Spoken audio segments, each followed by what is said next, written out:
बादशाही या गदाही? क्यों? ईश्वर आकर के जो यज्ञ रचता है, उस यज्ञ की कंट्रोलिंग पावर अगर किसी को मिले तो वो गधाई है या राजाई है? क्यों? हाँ, राजाई की अगर बात बुद्धि में आती है तो मनमना भव नहीं हुआ। क्यों? क्योंकि बाप कहते हैं मैं तुम बच्चों का ओबीडिएंट सर्वेंट बन करके आता हूँ। तो बाप के अंदर तो ये भाव है कि बच्चों का ओबीडिएंट सर्वेंट बन करके आता है, और बच्चों के अंदर राजाई का भाव पैदा हो जाता है, कंट्रोलर बन करके बैठने का भाव पैदा हो जाता है। तो मनमना भव नहीं कहा जा सकता। जो बाप का संकल्प, तो बच्चों का संकल्प नहीं कहा जा सकता। बस यहाँ से ही रावण की रावणियत शुरू हो जाती है।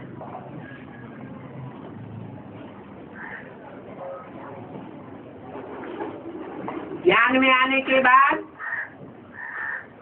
रुद्र ज्ञान यज्ञ का भांति बनने के बाद,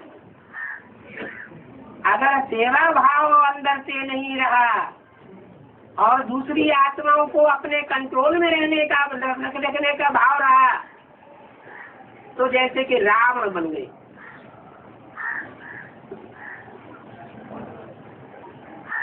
त्रेसठ जन्म मनुष्य आत्माओं ने शासन की भूख में आकर के सारी दुनिया को रुलाया।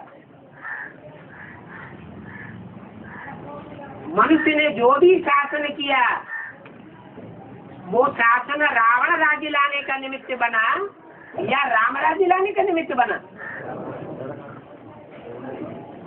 रावण राज्य आया।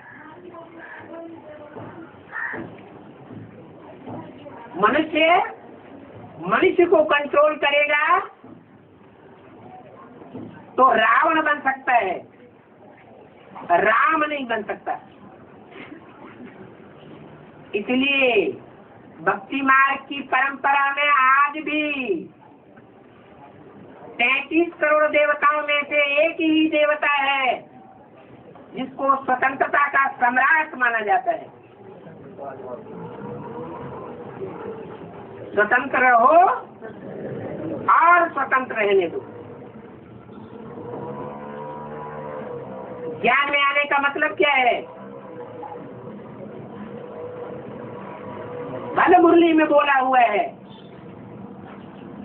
कि अपनी रचना को अपने कंट्रोल में रखना चाहिए। पहली रचना कौन है?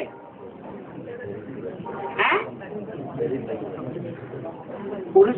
कोई भी पुरुष आत्मा, कोई भी मनुष्य आत्मा है जो ज्ञान में चलती है, उसकी पहली रचना कौन हुई? स्त्री। हाँ, अपना शरीर ही अपनी रचना है। कोई संबंधी हमारी रचना नहीं है। रचयिता एक बाप है, हम भी उसकी रचना है। हम किसी के ऊपर कंट्रोल करने वाले नहीं है। रचना को रचना से वर्षा नहीं मिलता। रचना को एक रचयिता बाप से वर्षा मिल सकता है। तो रचयिता के कंट्रोल में सबको होना चाहिए। बाकी आत्माएं सब भाई भाई है। अगर कोई होशियार है, ज्ञान में, सेवा में सीखा है, धारणाओं में सीखा है, याद में भी सीखा है, एकाग्रता की पावर ज्यादा है, तो वो इन पावर्स को धारण करके दूसरों के ऊपर कंट्रोल न चलाए।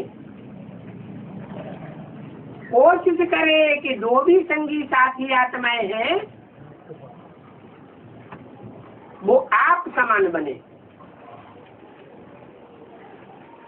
आप समान बनाने के बाद फिर बाप समान बनाने का पुरुषार्थ करना है।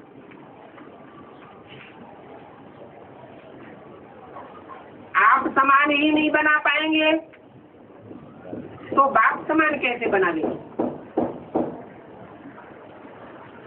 आप समान जिन आत्माओं को बना लिया जाएगा वो आत्माएं बाप समान भी बन जाएंगी।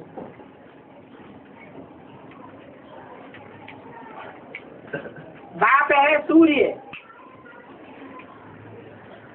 तो बच्चों को भी क्या बनना है?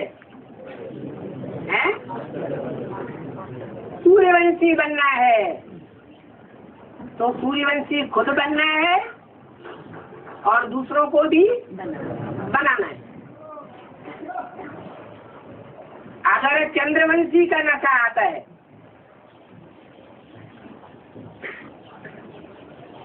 इस्लाम वंशी का नशा आता है, बौद्धि वंशी का नशा आता है, तो इसका मतलब हुआ कि हम बाप समान बनने की चेष्टा करने वाले नहीं है। जो भी नई दुनिया कंप्लीट स्थापन होगी उस नई दुनिया में सब सूर्यवंशी होंगे या चंद्रवंशी इस्लामवंशी भी मौजूद रह जाएंगे, सब सूर्यवंशी होंगे।